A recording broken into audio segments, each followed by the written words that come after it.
Hello friends, आप सभी का स्वागत है हमारे अपने यूट्यूब परिवार द स्पेशल फील्ड में। साथियों, इस वीडियो में हम बात कर रहे होंगे आज कुछ इम्पॉर्टेंट क्वेश्चन की, जो कि आपके 6 जून को होने वाला जो पेपर है आपका, उसमें बहुत ही महत्वपूर्ण भूमिका निभाएगा। और ये प्रीवियस ईयर क्वेश्चन पेपरों में लगातार भी पूछे गए हैं। और आपका ये जो आज वीडियो रहेगा, ये वीडियो आपका सब्जेक्ट इंट्रोडक्शन टू डिसेबिलिटी, जो कि आपका HI, VI, IDD तीनों ट्रेड के जो बच्चे अध्ययन करते हैं, यानी कि कॉमन पेपर, इस पर आपका ये वीडियो रहेगा आज।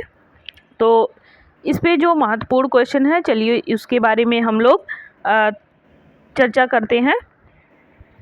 तो सबसे पहला हमारा जो क्वेश्चन है, ये हमारा क्वेश्चन है कि विशेष शिक्षा किसे कहते हैं। तो विशेष शिक्षा के बारे में आप लोगों को पहले से भी पता है, लेकिन यहाँ पे आप लोगों को मात्र 50 वर्ड के अंदर ही सारी चीज़ें लिखनी रहेंगी। तो 50 वर्डों में आपको जो लिखना है वो विशेष शिक्षा क्या होता है, वो उसको आप किस प्रकार डिफाइन करेंगे। तो यहाँ पर आप इसका आंसर देख सकते हैं कि विशेष शिक्षा का अर्थ विशेष रूप से तैयार किए गए साधनों द्वारा विशिष्ट बच्चे को प्रशिक्षण देना होता है। विशिष्ट बच्चे का मतलब यहाँ पर ये होगा कि जो बच्चे किसी न किसी दिव्यांगता से ग्रसित हों, जैसे कि कोई बच्चा दृष्टिबाधित से ग्रसित होता है, कोई बच्चा श्रवण बाधिता से ग्रसित होता है, कोई बच्चा चल नहीं पाता, उसे चलने फिरने में दिक्कत आती है, यानी कि गामा का क्षमता होता है। किसी बच्चे को कुष्ठ रोग मुक्त हो जाता है, जिसको कोढ़ रोग कहते हैं। तो इस प्रकार से जो बच्चे डिसेबिलिटी से ग्रसित होते हैं, जैसे कि सेरेब्रल पॉल्सी हुआ, स्वालीनता हुआ, या फिर मेंटल रिटार्डेशन हुआ, या मेंटल इलनेस हुआ, तो इस प्रकार से जो आपकी 21 प्रकार की दिव्यांगताएं RPWD एक्ट में दिया गया है। तो RPWD एक्ट में जो 21 प्रकार की दिव्यांगताएं दी गई हैं, उसमें से किसी न किसी दिव्यांगता से अगर वो ग्रसित हैं बच्चे, तो वो आपके विशेष शिक्षा के तहत आएंगे, यानी कि उन्हें किसी विशिष्ट साधनों के माध्यम से ही उनको शिक्षा दी जा सकती है। उनके लिए अध्यापन, तकनीक और अन्य सुविधाएं भी उपलब्ध कराई जाती हैं, ताकि वे बच्चे अपनी जीवन शैली को सुधार सकें, यानी कि अपने जीवन में वो शिक्षा ग्रहण करके अपने जीवन को वो बेहतर बना सकें। तो इसको क्या बोलते हैं? विशेष शिक्षा बोलते हैं। आगे हम बात करेंगे दूसरे क्वेश्चन की। क्वेश्चन नंबर दूसरा हमारा, भारत में प्रथम बधिर बच्चों का विद्यालय कब खोला गया। तो प्रथम बधिर बच्चों का विद्यालय जो है वो 1884 में खोला गया। नेक्स्ट क्वेश्चन आ जाता है हमारा क्वेश्चन नंबर 3 कि दृष्टि बाधित बालकों की शिक्षा किसके द्वारा प्रारंभ हुई। तो ये यूरोपीय निवासी वैलेंटिन हैनी द्वारा फ्रांसीसी सामाजिक कार्यकर्ता जो कि थे 1775 से 1822 के बीच में प्रारंभ किया गया।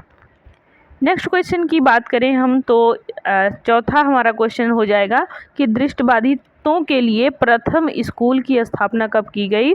तो हमारे जो दृष्टिबाधित बालक या व्यक्ति होते हैं, उनके लिए जो पहली स्कूल की स्थापना की गई वो था 1829 में किया गया।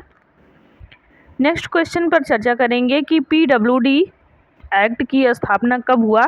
तो PWD एक्ट, पहले आप इसका फुल फॉर्म जान लीजिए, क्योंकि ये पूछा भी जाता है। इसका फुल फॉर्म हो जाता है persons with disability.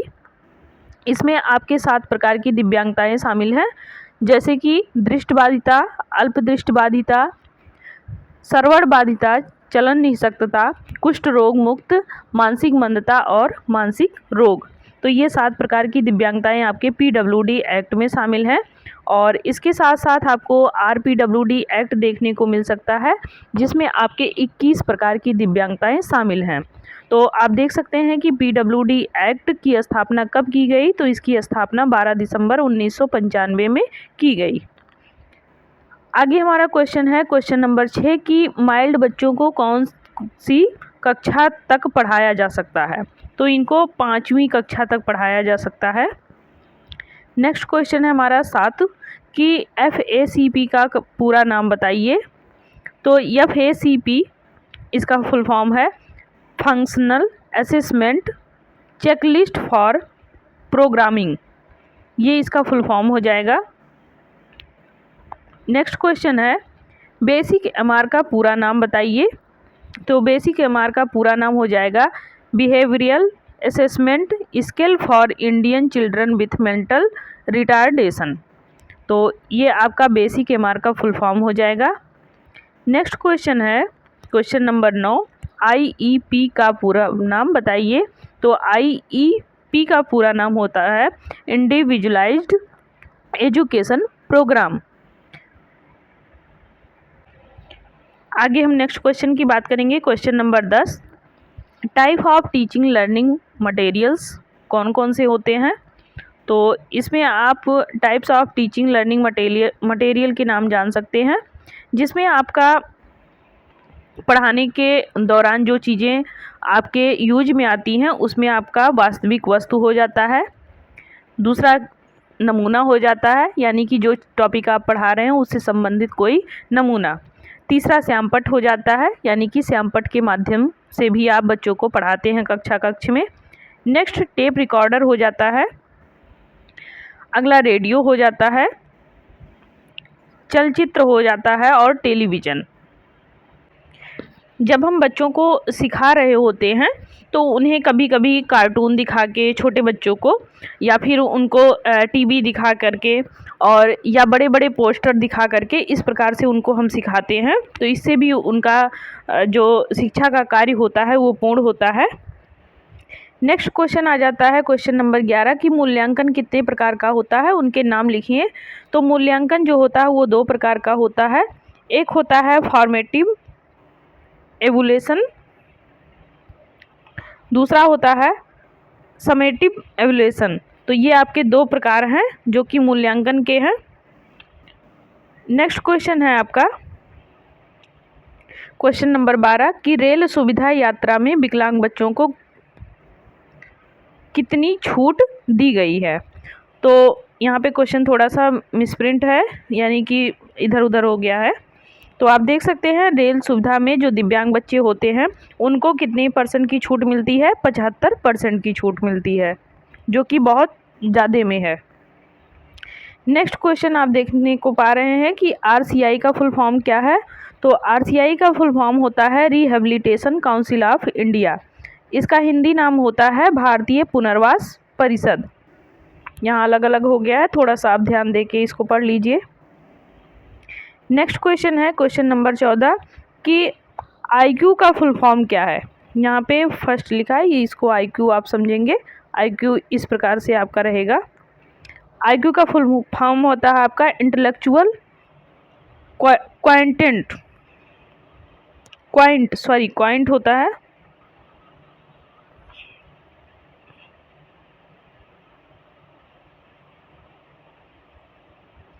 Next question आपका क्वेश्चन नंबर 15 है, RTE का फुल फॉर्म बताइए।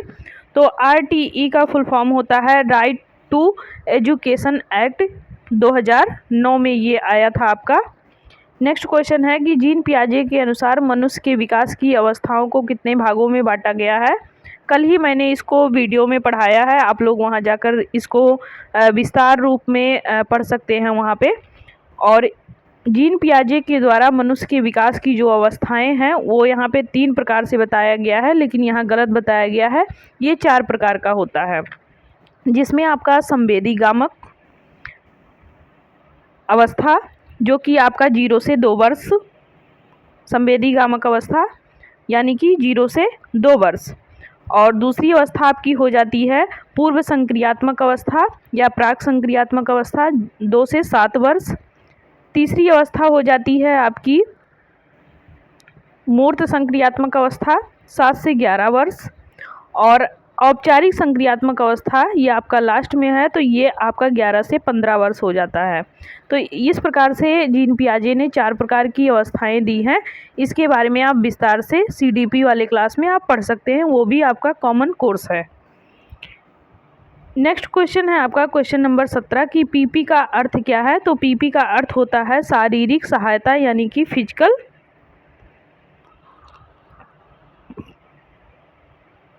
प्रोम्पेट। नेक्स्ट आपका क्वेश्चन है क्वेश्चन नंबर 18 कि यम का क्या अर्थ है।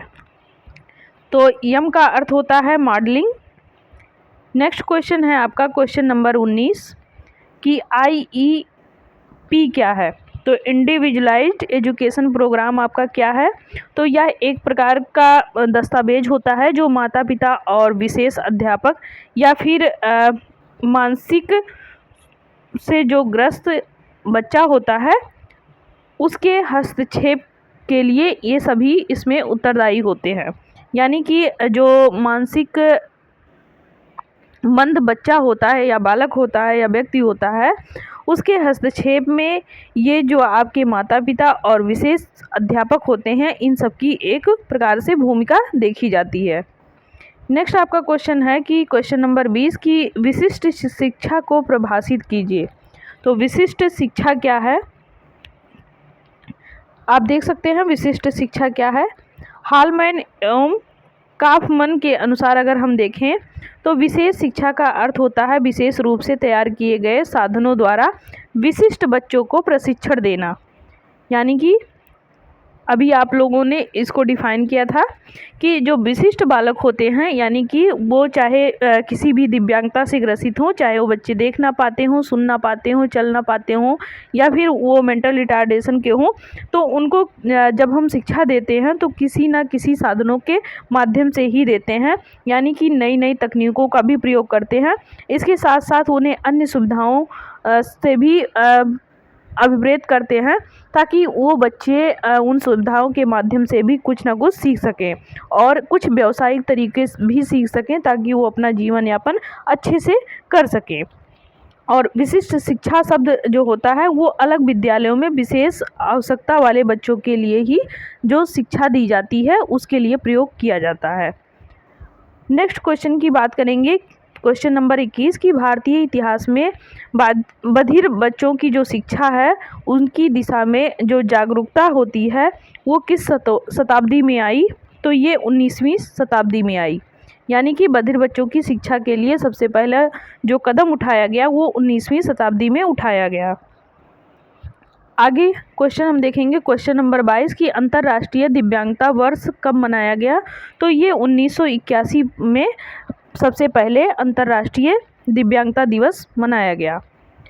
नेक्स्ट क्वेश्चन है आपका क्वेश्चन नंबर 23 की भारत सरकार ने दिव्यांगता वाले बच्चों के लिए समेकित शिक्षा कब शुरू की। तो ये 1974 ईस्वी में शुरू की।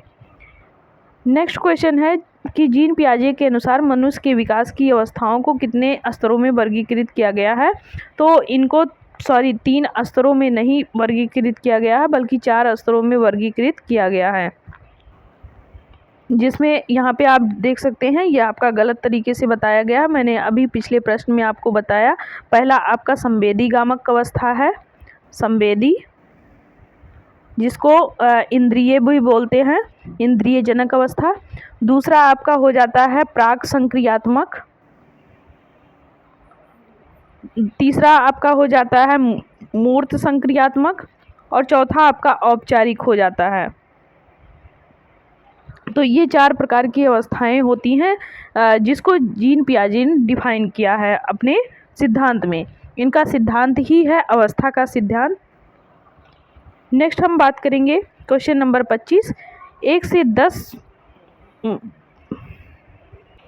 महीने का सामान्य बच्चा क्या क्या क्रियाएं करता है। यहाँ पर आप महीना कर लीजिएगा या माह कर लीजिएगा इसको। तो आप देख सकते हैं 1 से 10 माह का बच्चा क्या क्या कर लेगा। पुकारने पर उत्तर देना या मुड़कर देखना, दूसरों को देखकर मुस्कुराना, सिर को सीधा रखना और बिना सहायता के बैठ जाना। ये सारी क्रियाएं कौन कर पाता है। 1 से 10 माह का बच्चा। नेक्स्ट क्वेश्चन है हमारा क्वेश्चन नंबर 26 की अच्छी प्रकार से एक सामान्य बच्चा किस अवस्था तक सीख लेता है और वह किस अवस्था तक सीखता रहता है। तो 10 से 20 माह अच्छी प्रकार से चलना वो सीख लेता है और 20 माह से अधिक का बच्चा देरी से चलता है। नेक्स्ट क्वेश्चन है क्वेश्चन नंबर 27 कि स्वयं से खाना या पीना बच्चा किस उम्र में सीखता है। तो ये 2 से 3 वर्ष में बच्चा सीख जाता है। नेक्स्ट क्वेश्चन आप देखने को पाएंगे कि सोच पर नियंत्रण और साधारण समस्याओं को दूर करना बच्चा किस उम्र में सीखता है। तो ये 3 से 4 वर्ष की उम्र में बच्चा कुछ समस्याओं को हल करना सीख जाता है। नेक्स्ट क्वेश्चन है कि अकॉर्डिंग टू AAMR की परिभाषा लिखो। तो इसमें आप देख सकते हैं कि मेंटल, इसका मतलब यह होता है कि जिन बच्चों में जो दिव्यांगता होती है उसके अकॉर्डिंग उनको उनमें कुछ बाधाएं होती हैं और उन बाधाओं को उनके व्यवहार से साथ ही साथ उनके कुछ अंदरूनी शक्तियों से उनको जागृत किया जाता है और उनको समाज में इस प्रकार से लाया जाता है ताकि वो अपना जीवन यापन अच्छे से कर सकें। नेक्स्ट क्वेश्चन आपका क्वेश्चन नंबर 30 आ जाता है कि PWD एक्ट 1995 के अनुसार मानसिक मंदता को परिभाषित कीजिए। तो मानसिक मंदता का मतलब क्या होता है। मानसिक मंदता का अर्थ यह होता है कि किसी व्यक्ति के मस्तिष्क के अधूरे या अस्वस्थ विकास की ये दशा होती है जो विशिष्ट रूप से असामान्य बुद्धि के लक्षण को दिखलाती है। यानी कि मानसिक मंदता में बच्चे तर्क शक्ति या फिर कह लीजिए उनका सोचना विचारना या समझना ये सारी क्रियाएं उनकी नहीं हो पाती है। यानी कि सामान्य रूप से जो बच्चे होते हैं जिनका सारा कह लीजिए कि सोचने विचारने या फिर उनके तर्क करने की क्षमताएं अच्छी होती हैं, उस प्रकार से जो मानसिक मंद बच्चे होते हैं वो उस प्रकार से कार्य नहीं कर पाते हैं। नेक्स्ट क्वेश्चन हो जाता है क्वेश्चन नंबर 31 की मनोविज्ञान आधार पर मानसिक मंदता का वर्गीकरण बताओ। तो इसमें मानसिक मंदता का जो वर्गीकरण होगा वो माइल्ड का होगा यानी कि अल्प 50 से 70 और मॉडरेट यानी कि 35 से 50 हो जाएगा जिसको अति अल्प बोलते हैं, और सर्वर का हो जाएगा 20 से 35 जिसको गंभीर बोलते हैं। नेक्स्ट हो आपका प्रोफाउंड हो जाएगा जो आपका 20 से कम हो जाएगा यानी कि ये अति गंभीर हो जाएगा। नेक्स्ट है आपका MDPS का फुल फॉर्म बताएं। ये क्वेश्चन नंबर 32 है। MDPS modern developmental programming system, Madras developmental programming system. यहाँ पे आपका वाटर मार्क लगने की वजह से थोड़ा सा कम दिखाई दिया, तो इसका हो जाएगा मद्रास विकासात्मक कार्यक्रम प्रणाली। नेक्स्ट है MDPS टूल के निर्माणकर्ता कौन है। तो इसके आपके प्रोफेसर जयाचंद्रन हैं और विमला कुमार हैं। नेक्स्ट क्वेश्चन आपका MDPS में कितने कौशल क्षेत्र होते हैं और उनमें कितनी क्रियाएं होती हैं। तो इनमें 18 कौशल क्षेत्र होते हैं और उसमें 20 क्रियाएं होती हैं। नेक्स्ट क्वेश्चन आपका है कि BAPS का पूरा नाम लिखो और यह कितने वर्ष के लोगों पर प्रयोग किया जाता है। तो BAPS vocational assessment and programming system इसका फुल फॉर्म है। या 15 वर्ष के ऊपर के जो मानसिक मंद बच्चे होते हैं उनके ऊपर ये लागू किया जाता है या प्रयोग किया जाता है। नेक्स्ट क्वेश्चन बेसिक MR का विकास किसने किया और कितने वर्ष की आयु के बच्चों के लिए ये होता है। तो ये मैडम रीता पेशावरिया और आपके वैक्टन्स यह टूल 3 से 16 वर्ष या 18 वर्ष की आयु के जो मानसिक दिव्यांग बच्चे होते हैं उनके लिए ये प्रयोग किया जाता है। नेक्स्ट क्वेश्चन उपनयन कितने वर्ष के बच्चे पर लागू होता है। तो उपनयन 0 से 6 वर्ष के बच्चों पर लागू होता है। उपनयन का मतलब होता है जो बच्चे अपनी गर्दन को ऊपर तक उठा लें या उठाकर बच्चे देखना प्रारंभ करते हैं जब। नेक्स्ट क्वेश्चन है आपका कि मूल्यांकन की परिभाषा लिखो। तो मूल्यांकन एक ऐसी प्रक्रिया होती है जिसके द्वारा स्कूल में प्रगति करते विद्यार्थियों के व्यवहारिक परिवर्तनों के साक्ष्यों को एकत्रित करके उनकी व्याख्या की जाती है। नेक्स्ट क्वेश्चन है कि RCI एंड NI का पूरा नाम बताइए। तो RCI का भारतीय पुनर्वास परिषद और NI का हो जाएगा राष्ट्रीय न्यास। इसी का आपका NTA भी इस तरीके से पूछ सकता है तो उसका नेशनल ट्रस्ट एक्ट हो जाएगा। नेक्स्ट क्वेश्चन की बात करें, क्वेश्चन नंबर 40, RTE या UNCRPD का पूरा नाम लिखिए। तो RTE का हो जाएगा राइट टू एजुकेशन और UNCRPD का हो जाएगा United nation convention on the rights of persons with disabilities. Next question है आपका कि कितने प्रतिशत एमआर बच्चों में कम्युनिकेशन में कठिनाई होती है। ये क्वेश्चन नंबर 41 है आपका। तो इसका आंसर हो जाएगा 80% लोगों में लगभग। नेक्स्ट क्वेश्चन है आपका क्वेश्चन नंबर 42, एमए का पूरा नाम लिखिए। तो एमए का हो जाएगा मेंटल एज। नेक्स्ट क्वेश्चन आपका पूर्व व्यावसायिक स्तर के बच्चे की आयु कितनी होती है। ये आपका क्वेश्चन नंबर 43 है। इसका आंसर हो जाएगा 15 से 18 वर्ष। नेक्स्ट क्वेश्चन है आपका बीपी का पूरा नाम बताइए। तो बीपी का हो जाएगा वर्बल प्रोम्पट।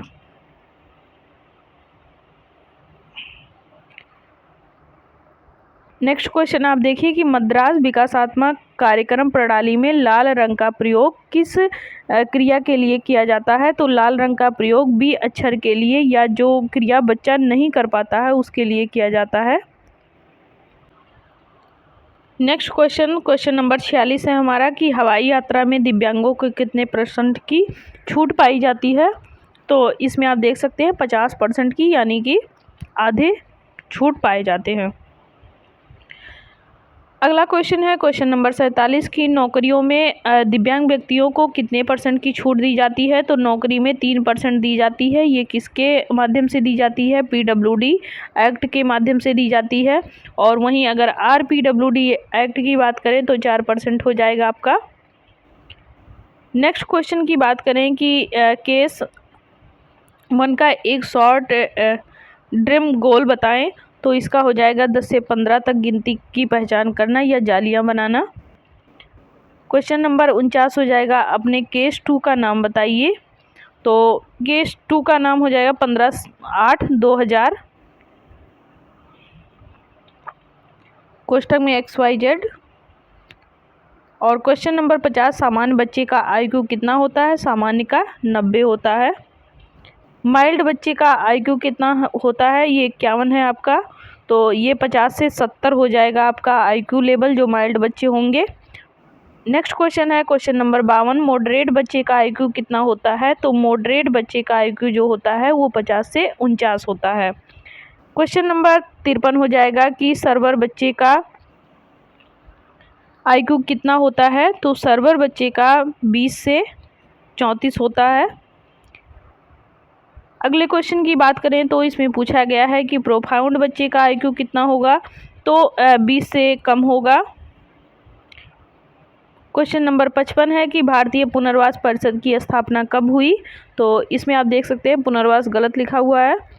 तो इसका 1986 ईस्वी में स्थापना हुई और 1992 ईस्वी में ये लागू हुआ था। इसी भारतीय पुनर्वास परिषद को RCI भी कहा जाता है, rehabilitation council of India. Next question है कि मद्रास विकासात्मक कार्यप्रणाली में कितने कौशल क्षेत्र हैं। तो इसमें 18 कौशल क्षेत्र हैं। नेक्स्ट क्वेश्चन आपका क्वेश्चन नंबर 57 है कि मद्रास विकासात्मक कार्यप्रणाली में प्रत्येक कौशल क्षेत्र में कितनी क्रियाएं होती हैं। तो ये 20 क्रियाएं होती हैं। और आपने इस क्वेश्चन को एक साथ ही सॉल्व किया है अभी कुछ देर पहले। क्वेश्चन नंबर 50 हो जाएगा बुद्धि लब्धि का फार्मूला क्या होता है। तो बुद्धि लब्धि का जो फार्मूला होता है ये IQ बराबर MA/CA × 100 होता है। इसमें MA का मतलब होता है मेंटल एज और CA का मतलब होता है वास्तविक एज। नेक्स्ट क्वेश्चन की TLM का मीनिंग क्या होता है। तो TLM का फुल फॉर्म यानी कि पूछा गया है टीचिंग लर्निंग मटेरियल होता है इसका। NIMH का पूरा नाम क्या होता है, क्वेश्चन नंबर 60 है। तो NIMH का फुल फॉर्म होता है national institute for mentally handicapped. Next question है आपका कि MR का फुल फॉर्म क्या है, मेंटल रिटार्डेशन होता है इसका फुल फॉर्म। नेक्स्ट क्वेश्चन है आपका FACP में C का प्रयोग किस लिए किया जाता है। तो कभी कभी ये संकेत देने पर किया जाता है। नेक्स्ट क्वेश्चन आप देख सकते हैं कि बेसिक एमआर में आ का भाग में कितने कौशल क्षेत्र होते हैं? तो इसमें आपके 7 कौशल क्षेत्र होते हैं। क्वेश्चन नंबर 64 है कि बेसिक एमआर में कितने उम्र के बच्चे आकलन किए जाते हैं? तो इसमें 3 से 16 वर्ष के बच्चे आकलन किए जाते हैं। नेक्स्ट क्वेश्चन आपका क्वेश्चन नंबर 65 है कि आकलन कितने प्रकार का होता है? तो आकलन 2 प्रकार का होता है, जिसमें आपका मानक आधारित शिक्षण और मानदंड आधारित शिक्षण दोनों शामिल होता है। नेक्स्ट क्वेश्चन आपका क्वेश्चन नंबर 66 है कि ईएमआर का पूरा नाम बताएं। तो इसका शिक्षणीय मानसिक मंदता हो जाएगा। क्वेश्चन नंबर 67 हो जाएगा मानसिक मंदता के चिकित्सीय वर्गीकरण को कितने भागों में बांटा गया है? तो ये 10 भागों में बांटा गया है।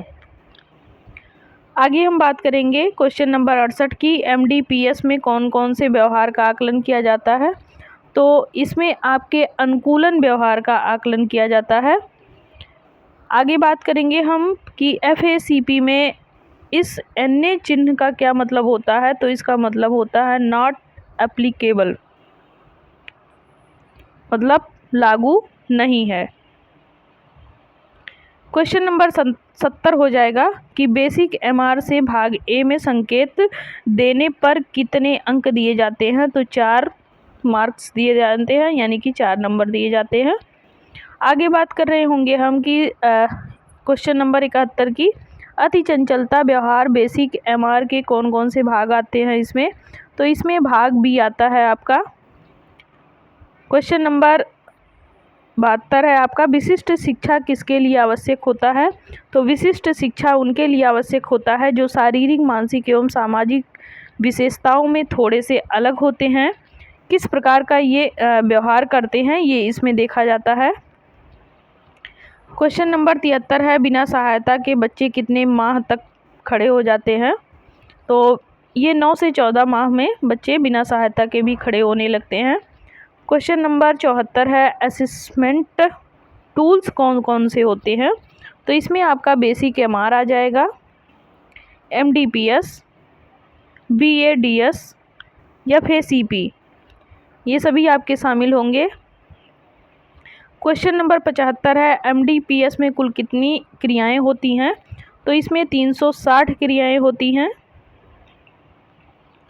क्वेश्चन नंबर आपका 76 हो जाएगा गोल्स कितने प्रकार के होते हैं? तो गोल्स 2 प्रकार के होते हैं, दीर्घकालीन गोल्स, अल्पकालीन गोल्स। गोल्स को लक्ष्य भी बोलते हैं हिंदी में। क्वेश्चन नंबर 70 है आपने केस या छात्र की आयु कितनी है? तो इसमें 42 वर्ष हो जाएगा। क्वेश्चन नंबर 78 है बच्चे के शॉर्ट टर्न गोल्स कौन कौन से होते हैं? तो शॉर्ट टर्न गोल्स में आपके रंगों की पहचान करना, A to Z अल्फ़ाबेट लिखना सिखाना, और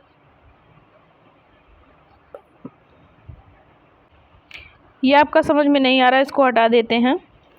छोटे बड़े पहचान AYZ, A से 10 तक की गिनती की पहचान करना, ये सारी चीज़ें इसमें सिखाई जाती हैं शॉर्ट गोल में। क्वेश्चन नंबर 79 हो जाएगा आपका मानसिक मंदता के 2 लक्षण बताओ। तो मानसिक मंदता के 2 लक्षण में आपके कमज़ोर स्मरण शक्ति आ जाएगा और स्वयं की देखरेख न रख पाना। नेक्स्ट क्वेश्चन हमारा हो जाएगा कि आकलन के प्रकार कौन कौन से हैं? तो आकलन में आपका NRT और CRT ये दोनों आपके आ जाएंगे। क्वेश्चन नंबर 81 है अध्यापक के बच्चे को कितने सेशन पढ़ाया? अध्यापक ने बच्चे को कितने सेशन पढ़ाया? तो 15 सेशन पढ़ाया। क्वेश्चन नंबर 82 शैक्षणिक पृष्ठभूमि में पहले 2 कौशल का नाम बताओ। तो पहला हो जाएगा सकल गामड, दूसरा सूक्ष्म गामड। तो ये आपका गलत लिखा हुआ है। शैक्षिक पृष्ठभूमि में जो 2 कौशल होते हैं उसमें आपके सूक्ष्म गामक क्रिया होती है और दूसरी आपकी स्थूलगामक क्रिया होती है, यानी कि ग्रॉस मोटर स्किल और फाइन मोटर स्किल, ये दो आपके शामिल होते हैं शैक्षणिक पृष्ठभूमि में, दो कौशल। नेक्स्ट क्वेश्चन हमारा क्वेश्चन नंबर 83 है कि आपके मॉडरेट वाले केस का क्या नाम है। तो इसमें XYZ इसका नाम होता है। आपके सर्वर वाले केस का नाम XYZ, और आपके डेवलपमेंटल वाले केस इसमें आपके 30 ईयर के हो जाएंगे, 30 ईयर्स। ये क्वेश्चन किसी काम का नहीं है।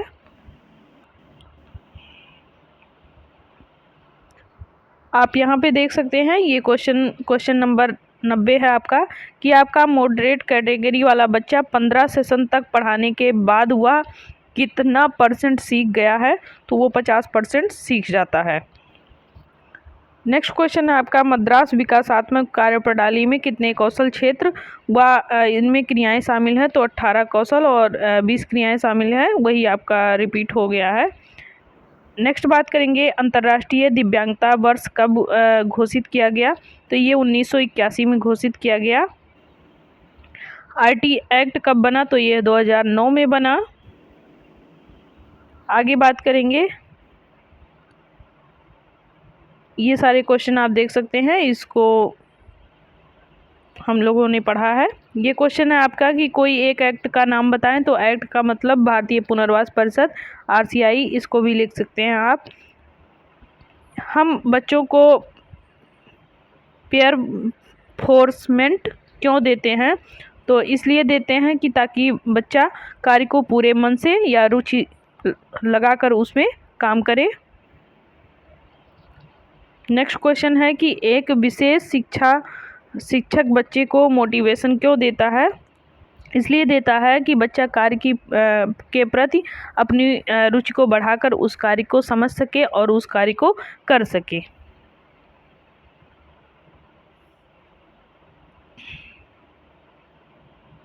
नेक्स्ट क्वेश्चन 101 है, कंक्लूजन क्या है और इससे क्या पता लगता है।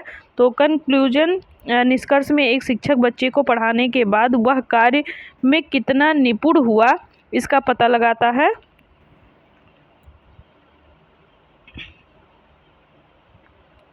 नेक्स्ट क्वेश्चन है आपका कि बच्चा कितने महीने में बैठना सीखता है। तो 5 से 10 माह में वो बैठना सीखता है। क्वेश्चन नंबर 104 है कि सेल्फ हेल्प स्किल्स बताएं। तो इसमें आपका ईटिंग आ जाएगा और ब्रशिंग आ जाएगा, ये स्वयं से करना होता है। क्वेश्चन नंबर 105 है कि बच्चे की मोटर्स कितने प्रकार के होते हैं। तो 2 होते हैं, ग्रॉस और फाइन। ग्रॉस मोटर स्किल में पैरों से जो कार्य किए जाते हैं और फाइन मोटर स्किल्स हाथ की हथेलियों के माध्यम से जो कार्य किए जाते हैं। तो आप देख सकते हैं ये 105 क्वेश्चन है जिसे हम लोगों ने भली बात पूरा कर लिया है। और आप लोग इस वीडियो को ज़रूर देखें, आपके आने वाले पेपरों में आपको इससे काफ़ी मदद मिलने वाली है। तो इस वीडियो को बिल्कुल भी स्किप नहीं करेंगे, आप लोग इसको ज़रूर पढ़ेंगे और आपके जो भी संगी साथी हैं उनको भी शेयर करेंगे ताकि वह भी इसको बहुत अच्छे से डिफ़ाइन कर सकें, अपने माइंड में सेट कर सकें और आने वाले 6 जून को जो पेपर होने वाला है उस पेपर में अपना बेस्ट कर सकें।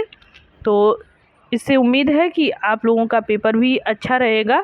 अगर आप लोग वीडियो देखते हैं तो इससे आपको काफ़ी हेल्प भी मिलने वाली है और आप लोगों को इससे महत्वपूर्ण सारी चीज़ें मिल जाएंगी। आप लोग जिन चीज़ों पर अभी तक आप लोगों ने गौर नहीं किया या जो क्वेश्चन समझ में नहीं आ रहा वो उसको आप कमेंट बॉक्स में लिखें ताकि उसको दोबारा आप लोगों को समझाया जा सके।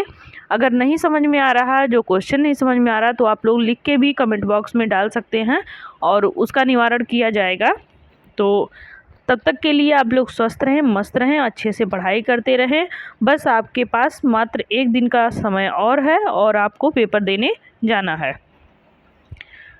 तो तब तक के लिए बाय बाय, टेक केयर, स्वस्थ रहें, मस्त रहें। एक बार फिर से गर्मियों को देखते हुए आप लोग अपना जो भी पेपर की तैयारी कर रहे हैं थोड़ा सावधान होकर करें। पानी पीते रहें और ठंडी चीज़ों का ही सेवन करें, ताकि आप लोग स्वस्थ रहकर पूरे पेपर को 6 से 18 के बीच में आप बीमार ना पड़े, अच्छे से पेपर दे ले जाएं। तो तब तक के लिए बहुत बहुत धन्यवाद।